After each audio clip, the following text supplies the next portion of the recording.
বিকেলের শেষ আলোটা তখন ধানক্ষেতের ওপর লালচে হয়ে নেমে এসেছে। স্টেশনের নাম চন্দনপুর হাল্ট। ছোট্ট একটা প্ল্যাটফর্ম, দুটো বেঞ্চ আর এক বুড়ো বটগাছ। বটগাছের নিচে বসে ছিল অরিন্দম। আজ ঠিক 10 বছর পর সে এই স্টেশনে এসেছে। 10 বছর আগে এখানেই বিদায় নিয়েছিল মেঘলার কাছ থেকে। মেঘলা ছিল গ্রামের স্কুল শিক্ষকের মেয়ে, আর অরিন্দম ছিল গরিব কৃষকের ছেলে। দুজনের প্রেম ছিল পুরো গ্রামের জানা, কিন্তু ভালোবাসা জানলেও সমাজ তাদের এক হতে দেয়নি। মেঘলার বাবা বলেছিলেন, ভালোবাসা দিয়ে সংসার চলে না। অরিন্দম তখন বেকার, পকেটে টাকা নেই, মাথার ওপর নিজের ঘর নেই। সেদিন মেঘলা কাঁদতে কাঁদতে বলেছিল, তুমি যদি একবার বলো, আমি সব ছেড়ে তোমার সঙ্গে চলে যাব। অরিন্দম পারেনি, ভালোবাসতো বলেই পারেনি। সে চেয়েছিল মেঘলা সুখে থাকুক। তারপর একদিন মেঘলার বিয়ে হয়ে গেল শহরের এক বড় ব্যবসায়ীর সঙ্গে, আর অরিন্দম চলে গেল কলকাতায়। 10 বছরে অনেক কিছু বদলেছে। আজ অরিন্দম বড় কোম্পানির মালিক। নিজের বাড়ি, গাড়ি, সম্মান সবই আছে। শুধু মেঘলা নেই। বিয়ে সে আর করেনি। রাতে একা ঘরে ফিরলে এখনো মনে হয় কেউ যেন জানালার পাশে দাঁড়িয়ে আছে। কেউ নেই, শুধু স্মৃতি। স্টেশনের চায়ের দোকানদারকে অরিন্দম জিজ্ঞেস করল, মাস্টার মশাই কেমন আছেন? লোকটা দীর্ঘশ্বাস ফেলল। 3 বছর হলো মারা গেছেন। আর মেঘলা? লোকটা চুপ করে রইল। তারপর বলল, আপনি জানেন না। অরিন্দমের বুকের ভেতরটা কেঁপে উঠল। কি হয়েছে? মেঘলা দিদি আর নেই। মুহূর্তে পৃথিবীটা যেন থেমে গেল।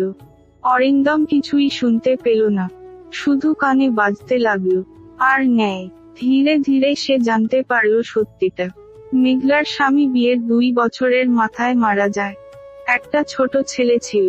সেই ছেলেকে মানুষ করতে গিয়ে মেঘলা নিজের সব স্বপ্ন বিসর্জন দেয়। কারো কাছে হাত পাতেনি, কারো ওপর বোঝা হয়নি, কিন্তু হৃদরোগে আক্রান্ত হয়ে মাত্র 36 বছর বয়সে চলে গেছে। চায়ের দোকানদার হঠাৎ একটা পুরনো খাম এনে দিল। মরে যাওয়ার আগে এটা দিয়ে গিয়েছিল। বলেছিল, যদি কোনোদিন অরিন্দম ফিরে আসে, তাকে দিও। কাপা হাতে খামটা খুলল অরিন্দম। ভিতরে একটা চিঠি। চিঠিতে লেখা, অরিন্দম, তুমি যদি এই চিঠি পড়ো, তাহলে বুঝবো আমি আর নেই। জানো, তোমাকে কোনোদিন ঘৃণা করতে পারিনি। অনেকেই বলেছে তুমি কাপুরুষ ছিলে, কিন্তু আমি জানতাম তুমি আমাকে ভালোবেসেছিলে বলেই দূরে সরে গিয়েছিলে। আমার জীবনে অনেক মানুষ এসেছে, কিন্তু তোমার জায়গাটা কেউ নিতে পারেনি। আমার ছেলে যখন জিজ্ঞেস করত, মা, তুমি কখনো কাউকে ভালোবেসেছিলে? আমি বলতাম, হ্যাঁ, একবার। সেই মানুষটা আমাকে পায়নি, আমিও তাকে পাইনি। তবু সেই আমার জীবনের সবচেয়ে বড় প্রাপ্তি। একটা কথা বলি, পরের জন্ম বলে যদি কিছু থাকে, তাহলে একটু সাহসী হোক।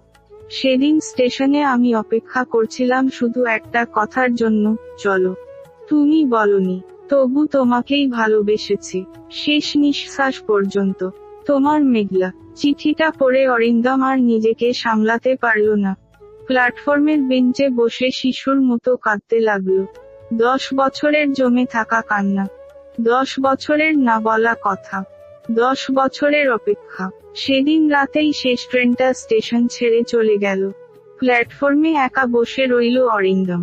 আকাশে পূর্ণিমার চাঁদ উঠেছে।